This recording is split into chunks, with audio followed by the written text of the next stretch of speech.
It's time to high five and fist bump. A jiu-jitsu podcast for the everyday grappler. Let's talk subs. Let's talk positions. Let's talk dominating the mats. Welcome to the Let's Talk Jiu-Jitsu podcast with Raymond Terrence. It's almost like saying, well, if I roll, but then, yeah, I could like poke your eye out, or I could, hit you with a little quick elbow, like a little dirty boxing kind of thing. And you'll say, yeah, but you're not doing jiu-jitsu anymore. So within the frames of capoeira, there is a lot of striking, right? And then some styles are more acrobatic, some styles are a bit more self-defense. So you'll have, like I said, headbutts, elbows, knees. Like the amount of times I've gotten hit and stuff like that, it happens because to a certain level, your games start getting like higher and higher, and you're getting more and more. But yeah, it's a complex art, but it's fun. It's fun. It's full body. I saw on I don't remember if it was on the Discovery Channel. They did that series. Yeah. I don't remember what it was called. So you know what I'm talking about, where they tested different martial arts and the strength of their punches, their kicks, and their to kicks, prove and which one was the strongest one. sports science or something like that. Yeah, and I think Capoeira had the strongest kick, if I'm not mistaken. Yes. Yeah. So I have some beef with that episode. If you ask a karate master or karate black belt to give a maigiri, which is a straight kick, and then you ask a taekwondo guy to give a roundhouse kick, well, the roundhouse kick is going to have a lot more power. It's just mechanics. So that was my beef in that. So the kick that the capoeira guy did, is a very, very powerful kick. Starts from the ground. You have all your hips and all your momentum into it, right? So yeah, it is a very, very strong kick. But then again, you can't compare and say capoeira has the strongest kick. Yeah, because they weren't comparing kick for kick. They were just exactly a bunch of different kicks with different techniques, and then they judged which one was the strongest. Exactly. But it gave a good name and a good opening, so people start realizing, oh, wait a minute, this is not just a dance. Mm-hmm. There is actual strikes, and so that was the good part about it. But I always found that episode funny because a lot of people come back with that episode and say, oh yeah, I saw that and have the strongest kick. Yeah, it's a very powerful kick. I'm not gonna deny it.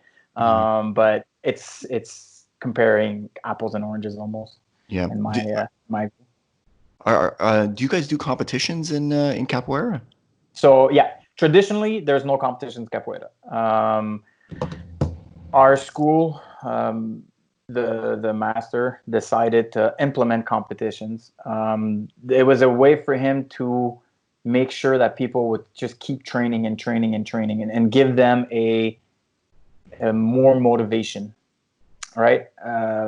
Because traditionally capoeira is just done in what we call a roda, which is just a circle. You have the instruments, a circle, and two people play in the middle. So essentially it's like saying we're rolling. Like for us, like I guess the funnest part of jiu-jitsu is when you roll, right? Mm-hmm. So it's basically when all the practice that you do in capoeira, you put it in the roda. But outside of that, if you wanted to keep for the master Mesh Camisa, the way he thought about it is, if you want to keep a standard, if you want to make sure that people are not just sort of training to go play, just go play, right? There's terms where you go viagem. It's like, I'm just going to go and play. And if you to ensure that people will still progress, well, he implemented competitions, which it's a judged sport at that point, because it's not a point sport. So in karate, you have point fighting, which is very straightforward. Taekwondo, same thing. Jiu-jitsu, you have almost the same things, right? Dominant positions, and like I don't know all the rules yet. Trying to wrap my head around them, but and then you could submit somebody. Boxing, KO, or again points. It's very straightforward, which is capoeira. It's not. So you have to have a balance of things in the game between you and that's why we call it a game also. So we're playing a game. It's me playing with somebody else, but in that game there is possibility that I'm gonna get hit. He's going to try and take me down. Now, how do I respond when I get hit and taken down? So within the barometers, within the barometer of the rules set for capoeira, and and that then they created competition. So yeah. Are there a lot of capoeira schools in Montreal? Yeah, there's starting to be. It's starting to grow. I would say there's a good like on top of my head, different groups. There's probably 4 or 5. Like if I think about it, top of my head, and also different styles of capoeira. There's 4 or 5 different groups, and those 4 or 5 different groups, the schools in itself, there might be close to 8, 9 schools maybe. Okay. So it's pretty decent. And oh, sorry, Brian, you were going to say something. Yeah, I was just going to say about the competition. One of my questions was how do they score a competition capoeira? So that's a that's $1 million question. It's kind of okay. So the Brazilian people, they sometimes have this way of doing things where it's sometimes a bit like kind of let go a bit, where it makes sense to them, but really, come yeah, on. yeah, if you haven't noticed, you know. So the judging in itself, the way it's been explained to me, because again, it's not like I'm gonna have a set rule yet. They don't have that yet. I'm pretty sure it's gonna happen, and I might get slapped by my teacher one day if you hear this and says, "Oh, you bad mouthing stuff." But whatever, it is what it is. Mm-hmm. They have like we don't have the rules, but essentially, it's like if I start with 10 in different categories, and then I could only lose them as I go. You can lose points. Okay. Almost. That's the way it's been kind of. So let's say I'm doing a game, we're playing, everything is good, and I give a kick that's really quick, but it's kind of out of the timing of the rhythm of the game that I'm supposed to play. I went too aggressive. I went a little bit, and it wasn't in the texture, it wasn't in the proper flow. Then you lose a point. You kind of lose a point, yeah. It sounds like it's almost like it's controlled in a way by that. So yeah.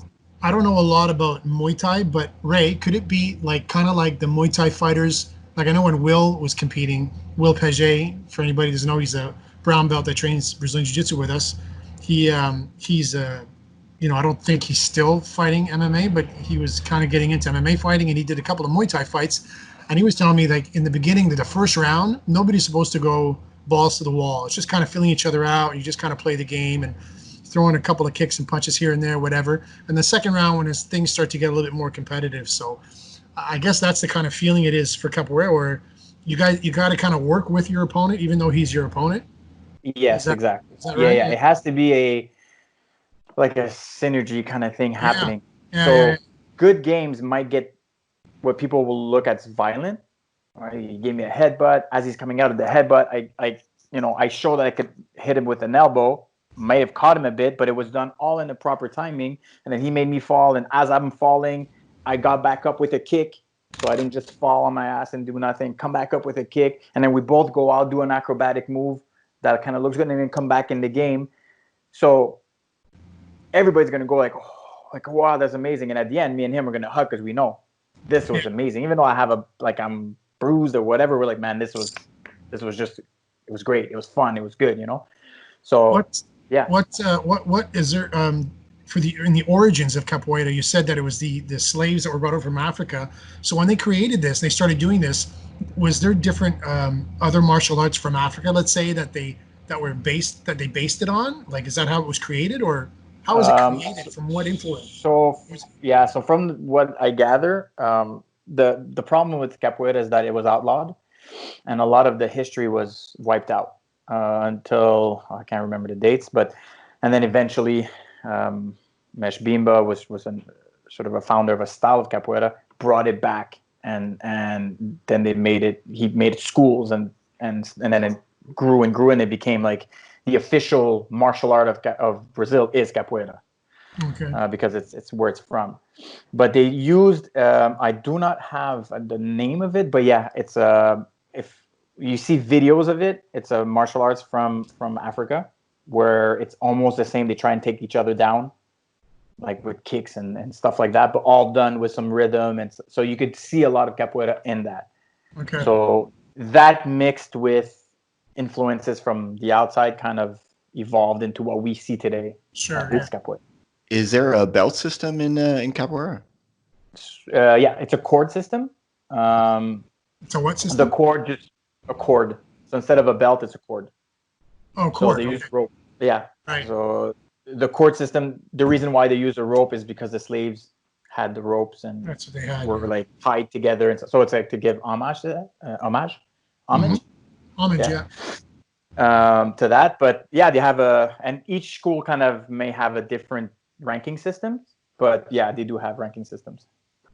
And how did you get into the whole kettlebell thing? Because I know you give some trainings in kettlebell, so I'm kind of curious about that. I went yesterday actually. I met up with Professor Mark, and I've been working in my basement, like working out in my basement, and like using like some bands and stuff like that. But my equipment is very limited, so he's like, "Hey, like come and I'll give you a bunch of kettlebells, and you can work with the kettlebells at home." So he gave me a bunch of different kettlebells, so I've been working with those.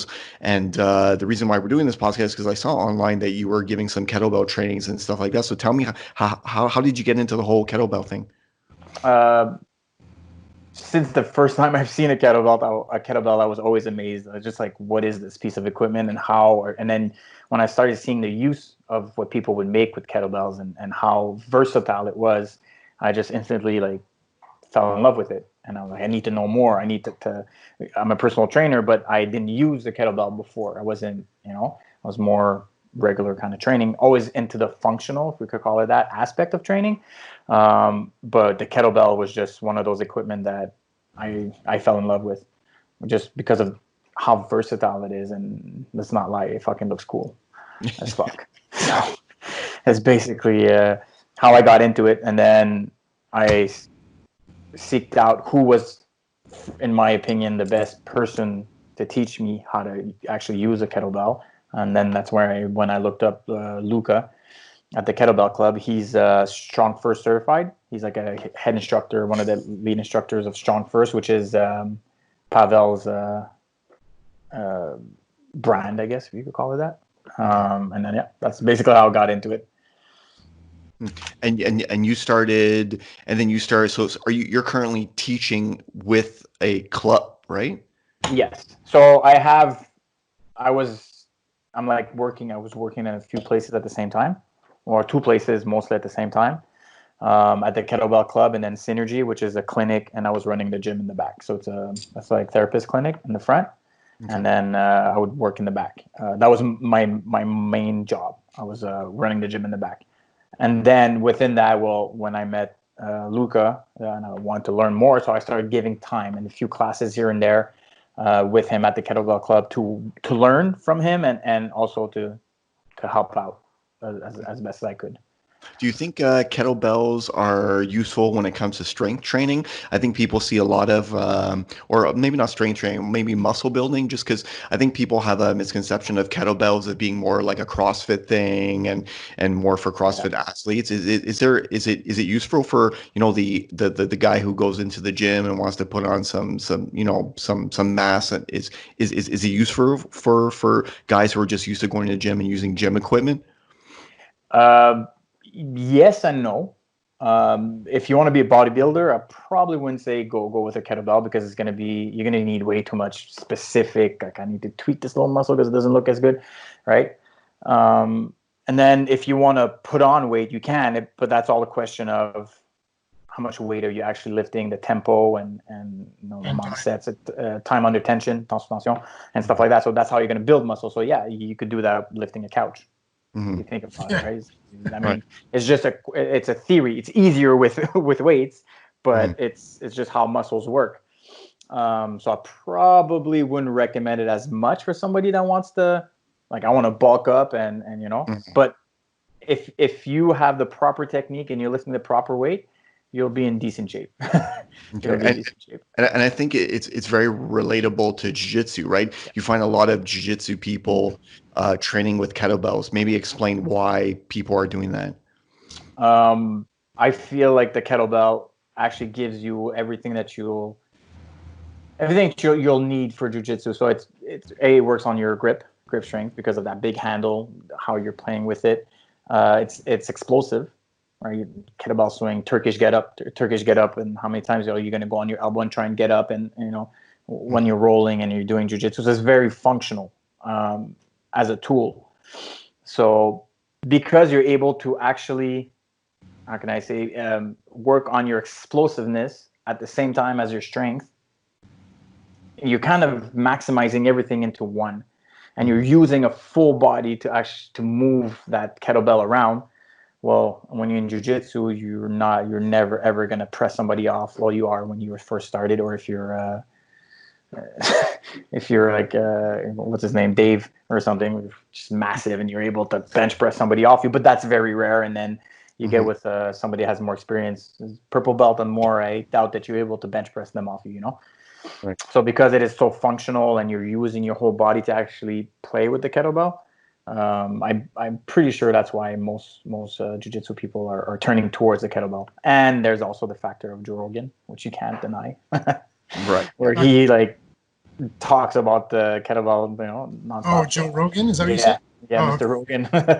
One So thing that is helps because of also, but Onnit, right? I think it's because of the company that he owns, or on something. it, right? I think they sell kettlebells, if I'm not mistaken, right? sure. Yeah. Yeah, they sell those really cool gorilla ones and shit. Yeah. Yeah. But yeah, so from what I gather, and the research I've done also online when I was working with Kashkan, started doing some research online for his trainings, and then found a bunch of high level athletes, jiu-jitsu athletes that were actually training a lot with kettlebells. Hmm. Yeah, it makes sense. It's Do you just one of those things. do you have another source of income apart from like training and personal training? No, that's it. That's what That's you do. basically what I do. Yeah. Okay. Yeah. So So like I said, it was with Synergy, the clinic. That was my main source of income, and then on the side with the kettlebell club I was doing also. So now with everything going on with COVID and the people not being able to train and gyms are closed, how have you been adapting with all that? And are you still able to, have some income coming in? Because the reason why I wanted you on the podcast mostly was because I got a bunch of shit from people in my jiu-jitsu WhatsApp group because I posted on Facebook underneath your post that because you said you were giving group classes, right? Like kettlebell group classes, Yeah. and you were giving a 1 week free trial. And I saw that there was that there's a fee for those classes. So right away in my head, I'm like, don't even think about it, just go. And I was like, you're charging people to train online. Yeah. And then and then somebody in the WhatsApp group, I think it was Chris, like they screenshotted it. They saw my comment and they posted it just to start shit. Yeah, but I was really curious. Shit. I'm curious how people are doing that. Like, so I had a few conversations with a few different people, and I think the way that I think about it has definitely changed. And I spoke to Bryan about it on the phone, and I think we both agreed on a few different points. There's a positive, obviously, out of it. So how's that working now? Giving um, group classes online, like how's that whole setup being done? Not gonna lie, it's not the easiest thing. For him, it's his business. He's trying to keep the doors open, which is the hardest thing right now.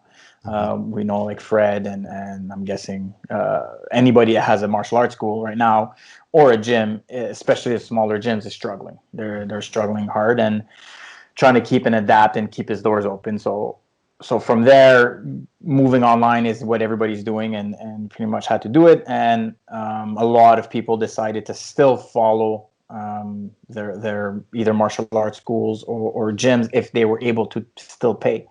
Mhm. But at the end of the day, it's not everybody that's able to pay, because a lot of people are actually losing their jobs right now, or not working, not getting the same revenue as they were before. Mhm. So it's hard. It's not easy, but yeah. And giving a class online is hard in a sense where you're trying to keep track of everybody. So when you're giving your jujitsu classes online and you see like you have your windows open, but sometimes the view is not properly. You can't Mhm. see where you want to see. So missing space. You can't do all the drills you want to do. Obviously, somebody's alone, especially jujitsu, and so that's the hard part. Yeah, because I was thinking, well, one point that I was thinking is that at least, for example, jiu-jitsu, I'm giving jiu-jitsu classes to my students online to keep them interested, to make sure that they'll come back when everything opens up again, right? You got to keep Yeah. the interest there. But I'm not worried about them hurting themselves because I'm not watching every single screen, right? Yeah. So I spoke to Fred today, so Professor Fred, a little bit about well, I just wanted to know how he was doing, and making sure everything was okay, and that just to check in. And I told him that we were doing a podcast about this tonight, and he had mentioned a point that depending how people are set up, but you have in every sport you have beginners, you have intermediates, and you have advanced people. So if you have a bunch of beginners doing kettlebells in a group, then you're a little bit more focused on people's technique. You want to make sure that people aren't hurting themselves, and so you're paying a little bit more attention. Maybe the groups are a little smaller, but then once they start hitting like an intermediate group or an advanced group, you're less worried about paying so much attention to these people when it comes to technique, because they already have the fundamentals down. So there's less risk of you worrying that they're going to hurt each other. So that's why that was Fred's point of view, which kind of enlightened me a little bit. How do you manage all these people, swinging kettlebells on screens? Like, do you have to pay special attention to certain people that are maybe beginners that you don't want to, that you want to make sure that they're not injuring themselves when doing movement? Yeah. So the way Luca actually, the way he did it, we're doing it now, which is obviously the people that are used to the classes and have been in the classes before, they know how to do a swing, they know how to do a Turkish get up. It's just tweaking their technique. If I see something is wrong, then they stay in the main screen with me, and then we go through the class. We have a separate, so everybody joins in for the warm up. So we have that sense of community that builds, because everybody, hey, what's up, Patrick? Patrick is new. Hey, what's up, Pat? How's it going? Whatever. Welcome to the Kettlebell Club. Let's do a warm up together. And then Luca actually takes him on a separate room. So in Zoom, you're able to kind of separate and do 2 rooms. Mm-hmm. So he takes them on a separate room and works on the fundamentals with them. So we have same as the curriculum, I guess. So he has his fundamentals. This is how we need to know before you're able to pick up a kettlebell, before you're able to pick up actual weight and do these exercises with weights. And once they've progressed once they progress from the fundamentals, then they could hop into the classes. So he kept it very structured to make sure exactly that people don't get injured. People don't, the reason why if you're new, are going to pay to take a class, so you need to have some added value. You have no choice. You can't just say, well, I'll come and do 10 swings, do this, do a 2 Turkish get up, do a simple and sinister, whatever it is, and go. The person will be like, yeah, but I've never done this, and I could just look at that on the video on YouTube, and I'll be fine. Yeah. So for him, that's one of the added values that he has for the Kettlebell Club. So yeah, he has a separate room, and then he progresses them. That's smart. That's really smart. One other thing that Fred had mentioned today is that he was comparing it to I was talking to him about YouTube, and Fred had asked me, he's like, well, if you want to learn jiu-jitsu and you are a white belt in jiu-jitsu, you have never done jiu-jitsu, you can go on jiu-jitsu and find a million videos on fundamentals of jiu-jitsu, right? You could find a video that will show you how to do a Kimura and an armbar and a triangle and how to do a scissor sweep and whatnot. He's like, you could do that. So what's the difference between doing that and coming to see me and doing one of my classes in person? What's the difference? So I was like, okay, I see where you're going, right? Like, Yeah. I won't learn the little details and intricacies by going about it and just looking on YouTube, because the guy's not teaching me. I'm trying to follow what he's doing, right? I go to see somebody like Fred because Fred's a professional and he's going to help me with my jiu-jitsu. And I might know how to do an arm bar based on what I saw on YouTube, but he's going to clean it up afterwards. So I guess that's kind of where you're going to in with the whole kettlebell thing, is that because you're able to separate people in groups and you have people that are beginners and advanced, the reason why I would go online and pay for a service where I don't see you in person is because you could still see what I'm doing and you can still clean up the things that I might have missed in Joe Blow's kettlebell YouTube video, right? And 100%, because there's so much crap out there.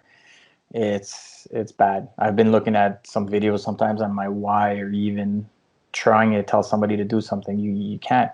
It's they're gonna get hurt, man. They're gonna get hurt bad. And it is like you said, like Fred said, what's the difference? Or that's the difference, is the attention, is the fact that I'm looking at you, and if I'm seeing you do your swing and I can't see your feet or your legs, or I need you to turn to the side, I'll say, hey Ray, can you turn to the side? I want to see your swing, but from the side. I'm making sure you keep your neutral spine going. Your glutes are contracted. I need to see. Are you locking on top? Or are you leaning back? So all these little details I'm able to correct while I'm teaching.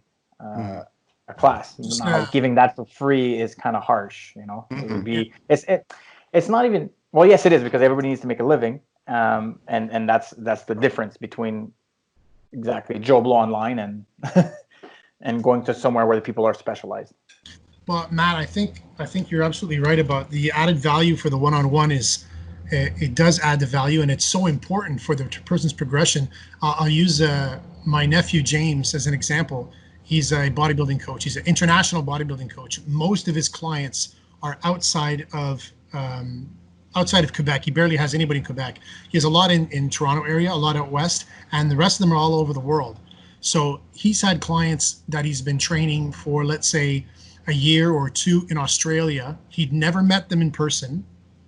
After, let's say, a year and a half, whatever, of training them this style, one-on-one via Skype, plus they send him not just for the training but for the posing also, for both things. He has a posing coach that does that for him, and he goes to Australia after a year and a half of training these people. Yeah, a little bit like Ray, exactly. And he goes to Australia for a competition, finally, that person's first competition, whatever, and they end up winning. He has so many stories like this of these women that are killing it, and it's all because of that one-on-one, specific one-on-one training. He'll watch them, he'll say, okay, you're not doing this right, do this one, raise your elbow a little bit or whatever, make sure you don't drop them too low or whatever. He'll give all those little specific instructions via Skype or via Zoom or whatever, and then the weekly, the weekly posing and all that, the following the diet, all this stuff, and he's winning competitions all over the world. He's one of the most successful bikini athlete coaches in the world right now. So there's definitely it works. It definitely works. Not that I'm asking for myself. Just saying.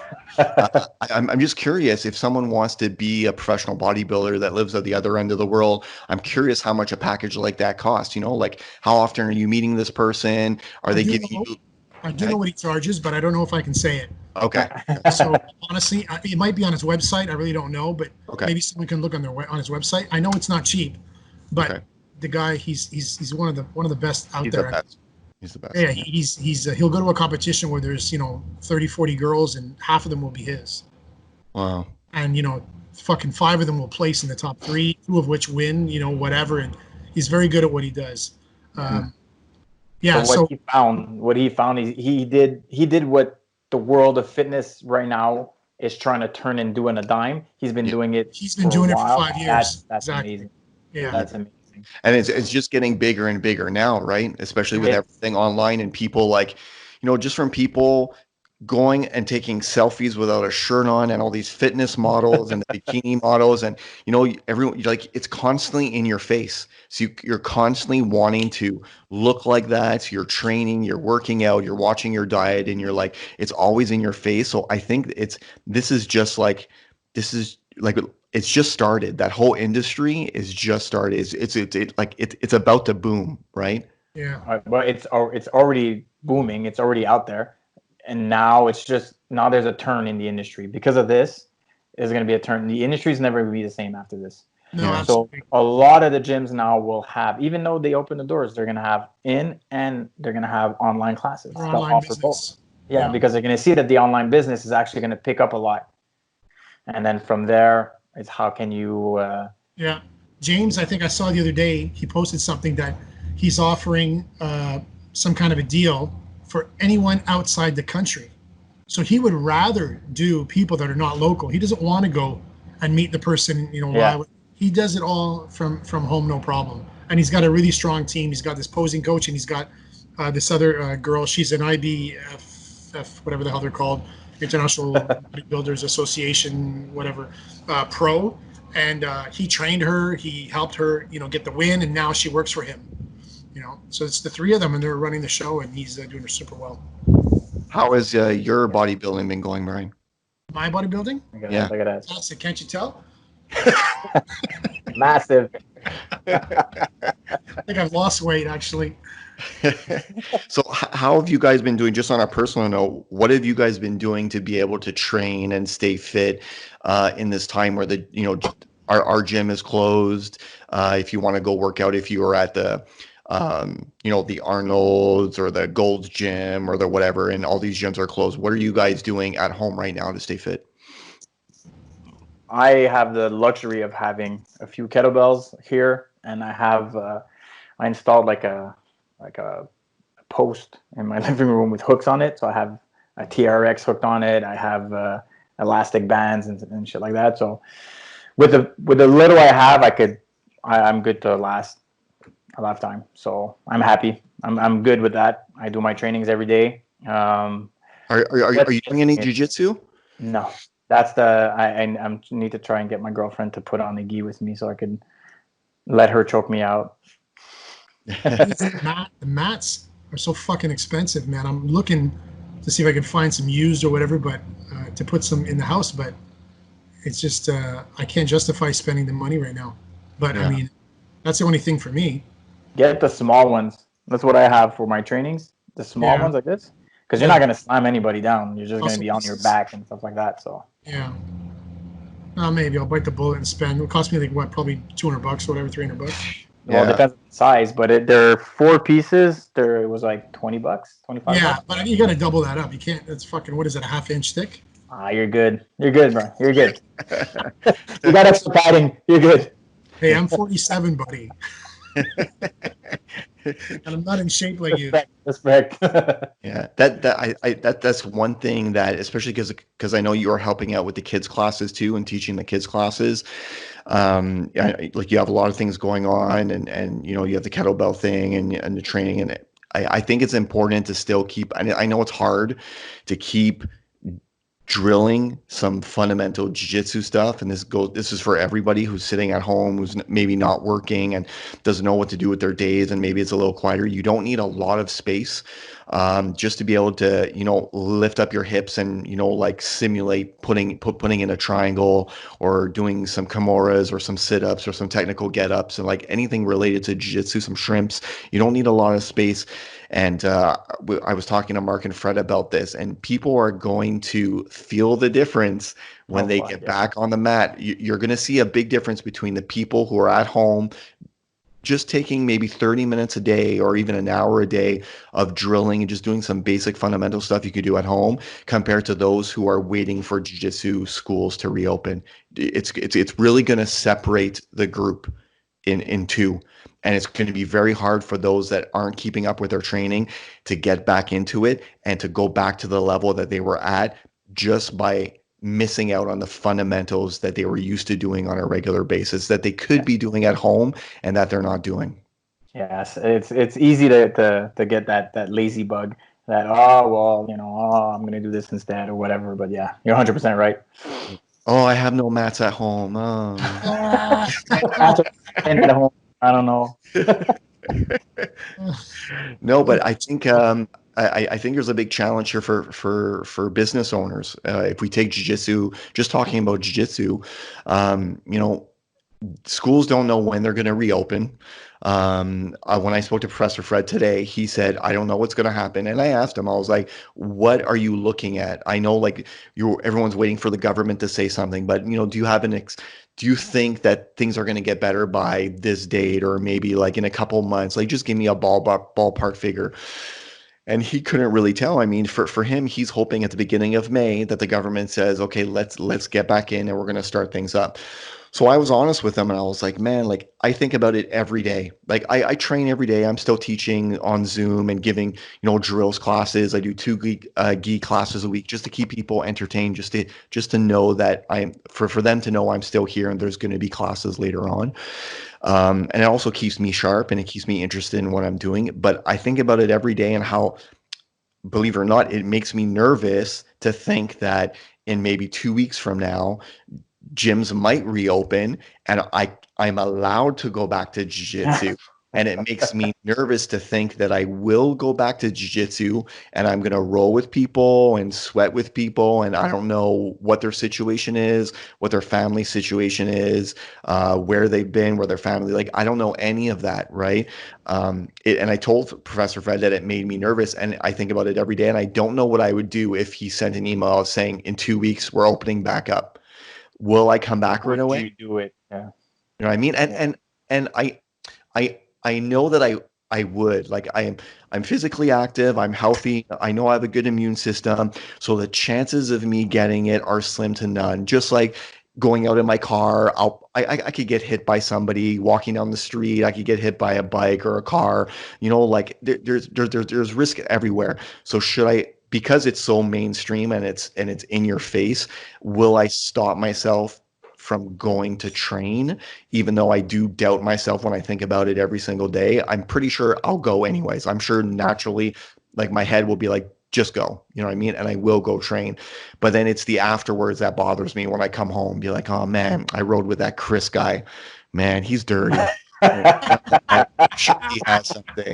Probably. He's gonna love this one. No, I don't know what your thoughts are on that. Are you guys nervous about going back to, like, let's just say May 4th, the government says Fred can open back up. You guys can go back to jiu-jitsu. Does it make you nervous? Matt, you go ahead.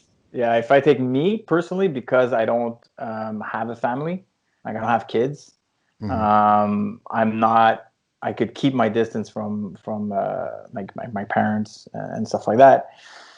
I would probably wouldn't be that scared, right? Because like you said, even if I do catch it, the risk that I get something severe are pretty low, right? So I wouldn't be as conflicted, maybe.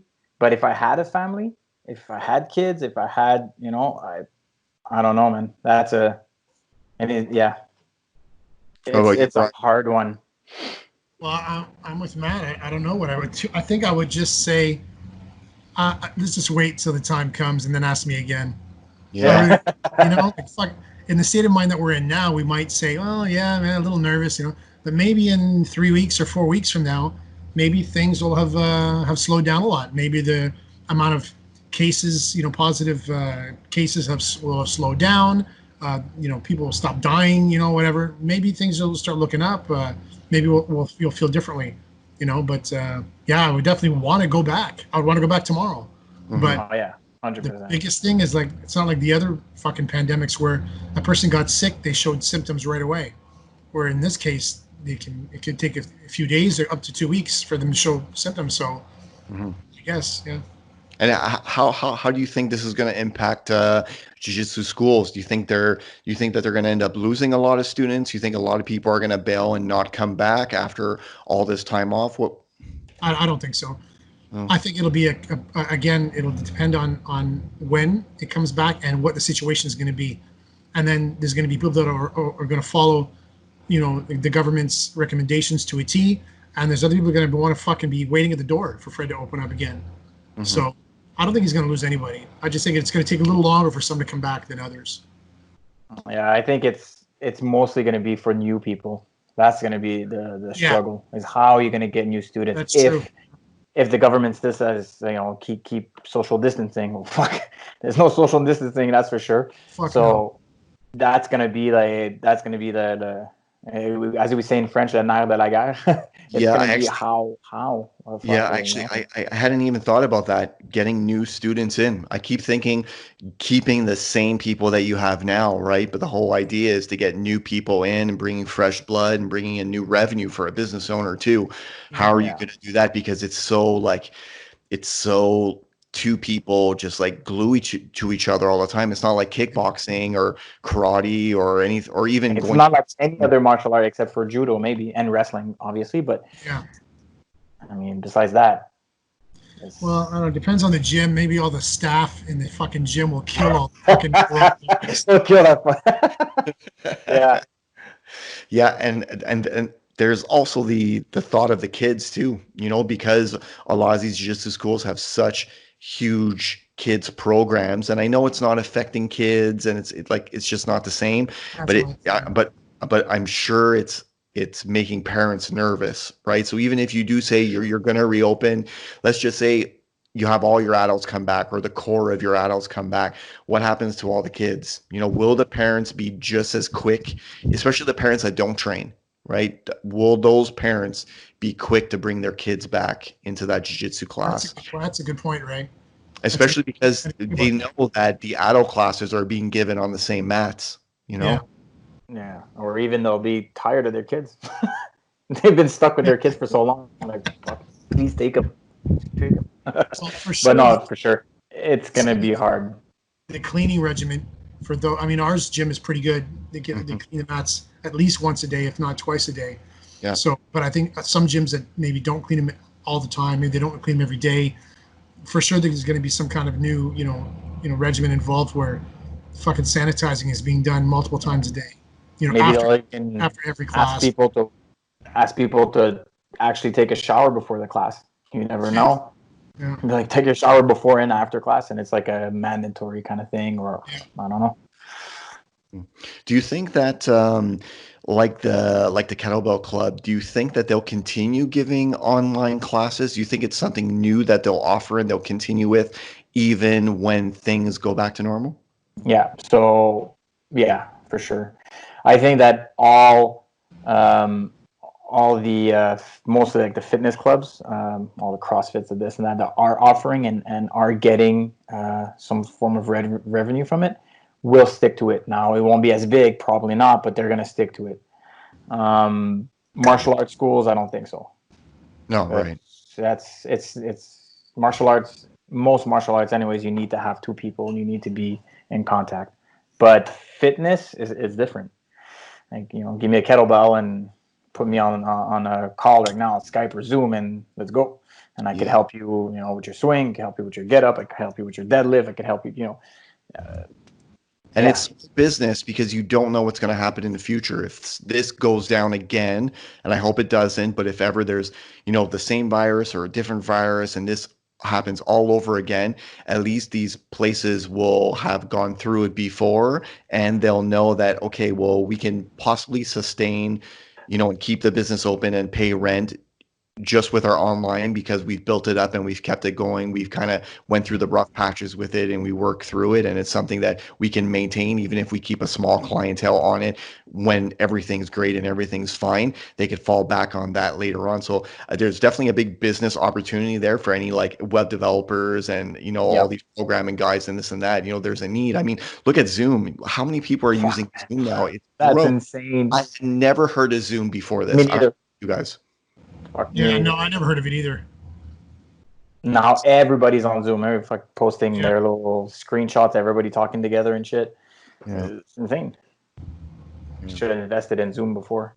But yeah, they're gonna that's what's gonna happen because, like you said, it's an extra revenue stream that's not costing you money. It's costing you only money it's costing you is the trainer you're paying. Besides that, it's not costing you rent, it's not costing you anything. Yeah. So if you're able to kind of roll with it now and build it up big enough, then why get rid of it? They're just going to turn around and it's just going to keep going. Bryan, I know you didn't answer the question, and I feel you're avoiding it. But are you training at all in any possible way? I'm cycling every day. Are you? Yeah, we had two. My youngest Julio has a bike. And Jonathan and I both have mountain bikes, but Jonathan and my bike have both been out of commission for like 2 years.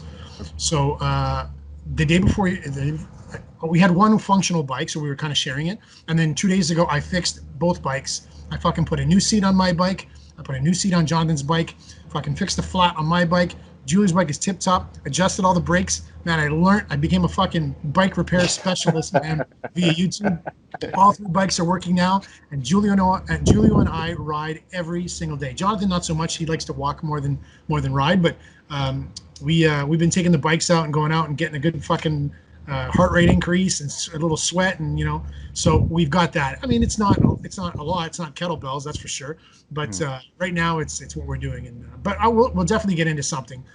Like I said, I'm looking at mats and shit, and we'll do something so we can practice our technique and stuff at least. But in order just to keep in shape, because I was feeling like a potato, man. It was terrible. Are you eating more? Are you eating more being at home? No, I actually adjusted my diet. This is totally off topic, and we won't go too much into detail, but I've always had an issue with blood sugar levels for a little while, for a few years. But now I started to check my blood sugar, and it was a little bit out of hand because I was eating like an idiot, fucking just eating all kinds of garbage and sweets and shit. So I totally fucking changed on a dime. My whole diet changed these past 2 weeks. I'm wearing a sensor now. One of those sensors on your chest here? That's on my arm. Oh yeah, sensor on my chest like Iron Man. Yeah. Here, you see that? What is that? So that this is like it sticks on like a Band-Aid, but when you put it on, there's an applicator that jabs in your fucking arm, and it's like a half-inch fucking needle, and it injects this little electrode sensor with a catheter into your arm. So it's like a soft plastic catheter that stays in your arm in the blood. So you have your trusty app on the smartphone, and whenever I want, I open the app. Are you serious, or are you fucking with us right now? So not fucking with you. It's called Freestyle Libre. I push on check glucose. I touch it. Gives me my blood sugar level. No way. Yeah.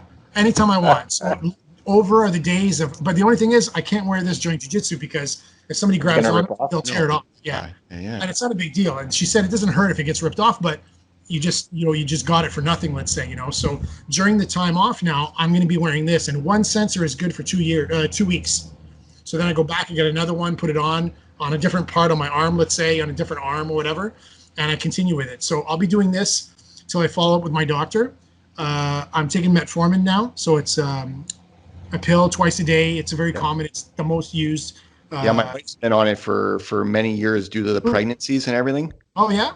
Yeah, she's been on it. She's been on it forever. Yeah. Yeah. My wife too. When she was pregnant, she had to go on. She had to check her blood sugar every day. She didn't have to take metformin. She just had to check her blood sugar. But yeah. So just so people out there know, so pregnant women take metformin and Brian Pierre. Yes.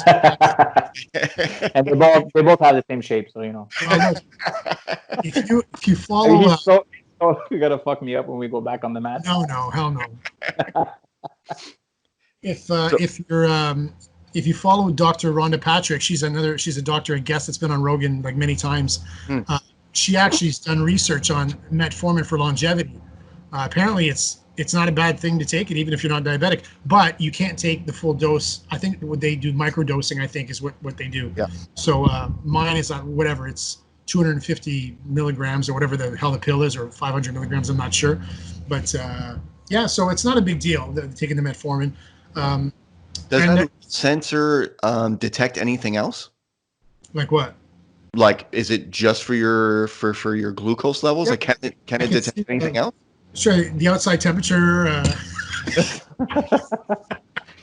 No, that's it. Just a blood sugar level.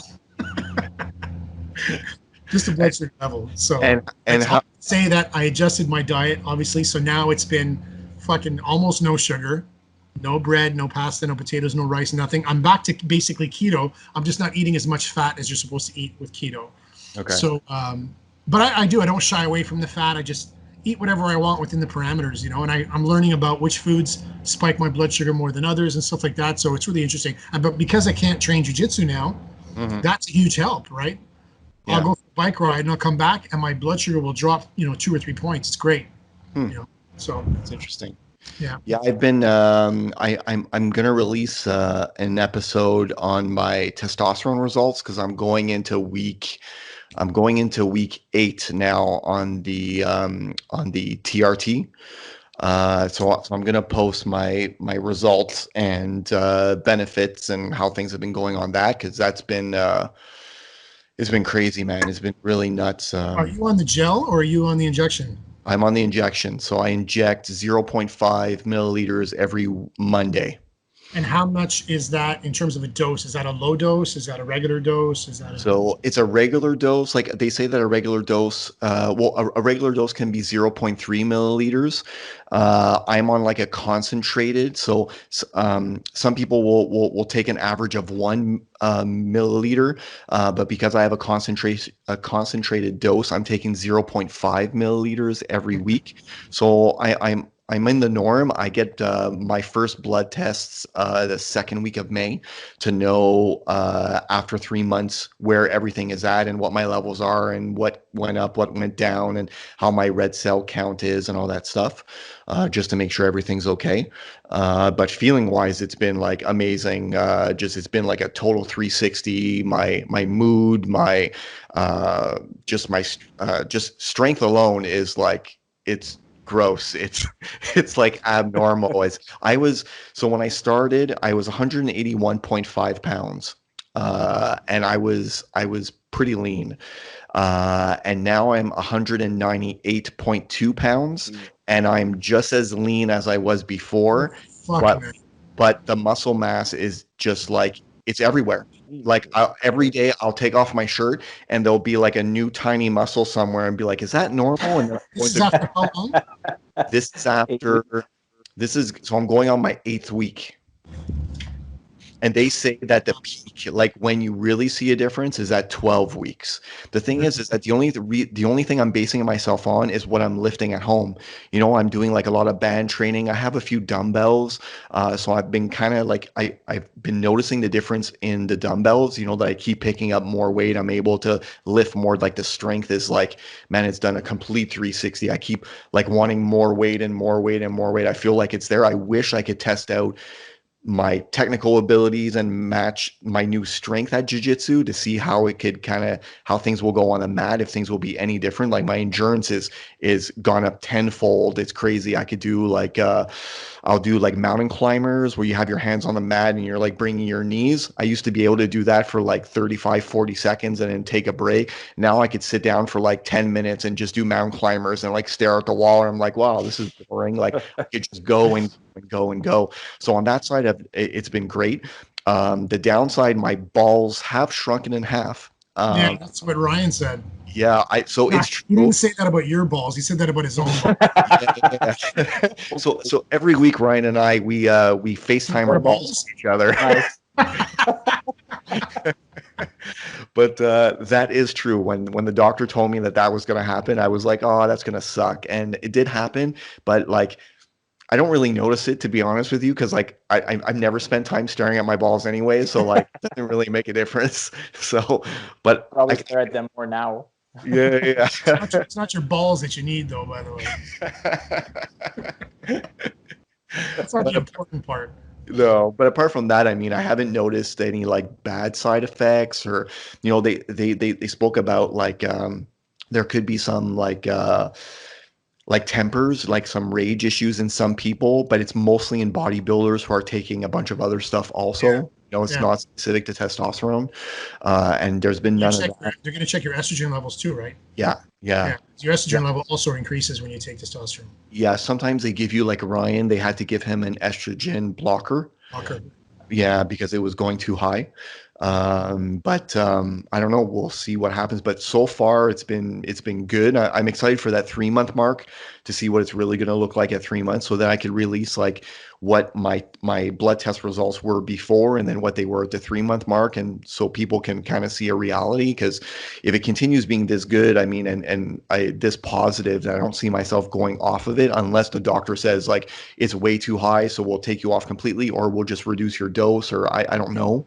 But I feel pretty good. But I'm going to do an episode about everything and give all my results out there, so that way people can make their own decisions after. But it could be different for everybody. I'm talking about my personal experience, so it might not be the same for you if you go on it. But Well, just to let you know, that they're not your doctors. If they don't have to see you in person now, they'll do your visit on the phone, right? So I've had a couple of visits in the past couple of weeks just because of this whole diabetes thing, and I told her about that, and she's going to consider putting me on it. My levels are in the range, but they're on the lower side.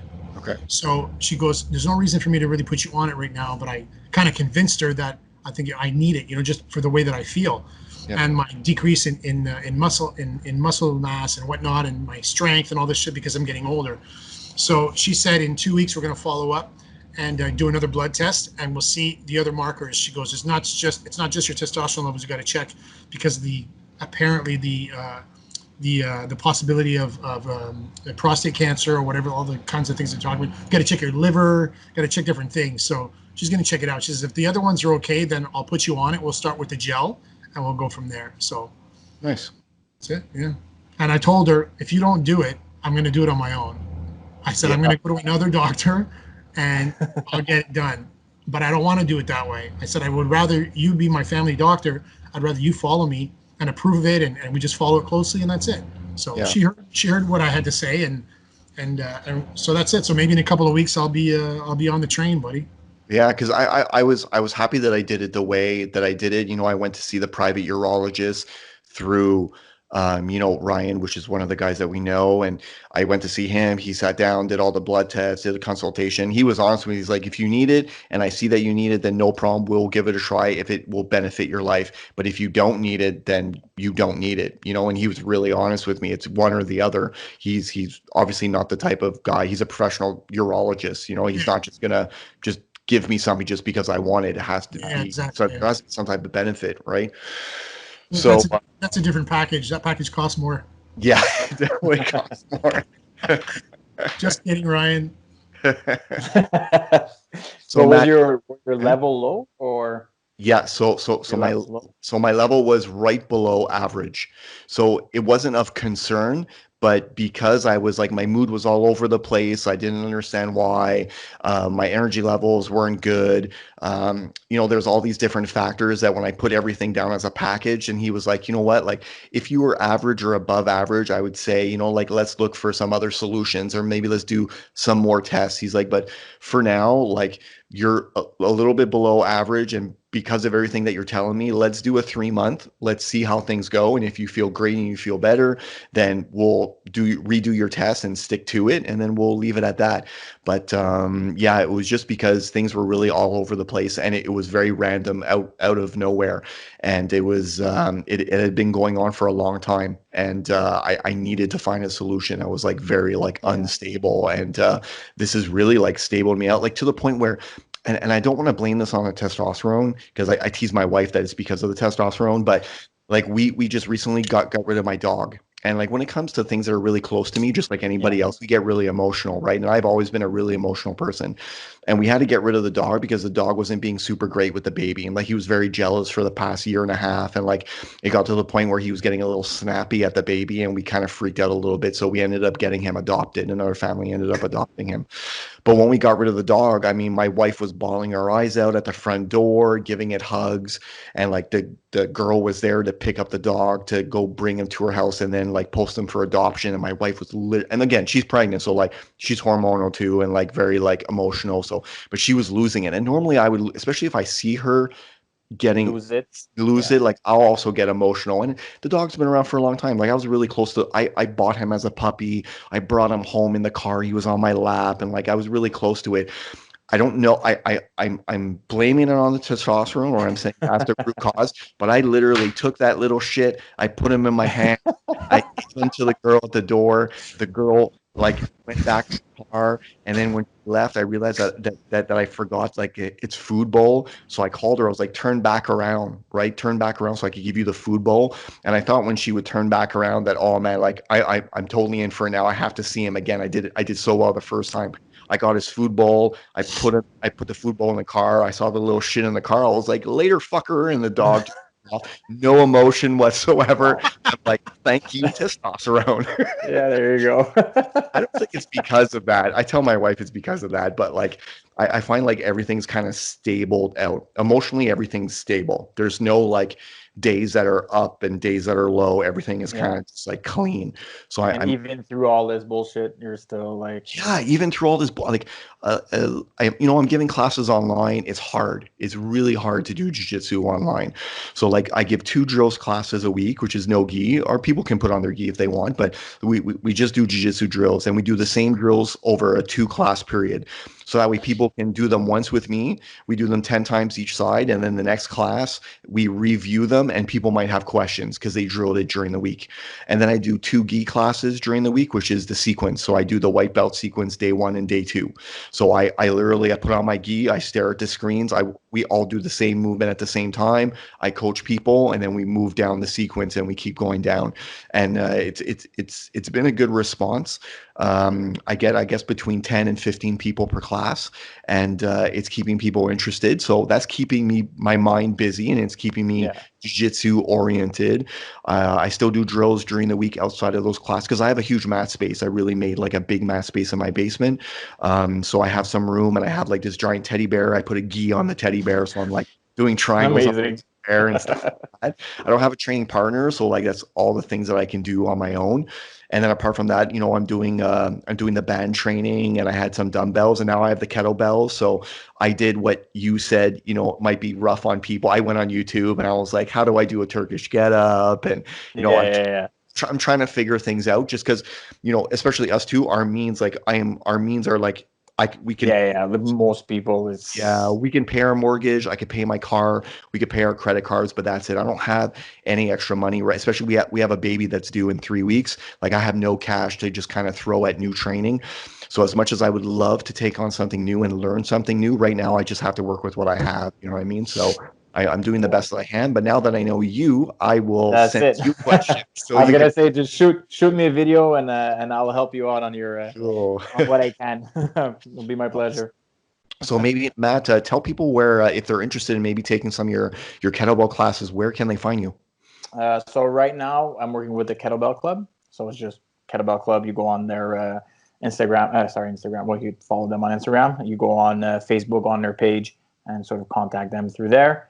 So I'm giving classes there 3 times a week. And I'm also, if you guys want, just follow my Instagram page. It's called Roundhouse FSC. Just Roundhouse FSC, one word. And I'm starting right now to post more and more on kettlebell tricks and stuff like that. On the swings, I'm going to post Turkish get up soon. How to hold your kettlebell, like fundamentals and little things on how to help you guys. And I give quick workouts, quick challenges every week with your kettlebell. So yeah, just follow me there, and you'll see more technique and stuff like that. Please, when you follow, don't comment too much on my videos. I am not the best to film shit. I try. I just try to get the point across, and then if anybody's got any more questions, I try to help with quick tips on kettlebell use and body exercises also. It's funny that you mentioned about how to grip the kettlebell properly. I watched a video on YouTube, and the guy literally said, "Grip onto the kettlebell like you would grip onto your cock." What the hell? Yeah, that's one way to see it, I guess. And I think I have some thick-handled kettlebells because you don't hold on to your cock that I way. don't hold on to my cock like that. That's when you look at everybody who's if the guy does a Zoom and he says that and he's got everybody on the screen, you have to pick out the guys that are holding it with one hand only. Yeah, exactly. Oh, that's too good. That's a good one. Okay, guys. Well, thanks, Matt. Thanks for coming on. Brian, thanks for joining Thanks us. for having me, man. It's great to see you guys. Yeah, nice seeing you, and hopefully we'll see each other on the mat soon. For sure. Hey, stay on for a bit after you stop recording. Okay, cool. Bye, guys. Ciao, guys. Take it easy, Matt. Take care, Ryan. You've been listening to Let's Talk Jiu-Jitsu with Raymond Terrence. Go follow us on Facebook and Instagram, and don't forget to subscribe to our YouTube page. Turn on notifications and press that like button. Thanks for listening, and we'll see you on the mat.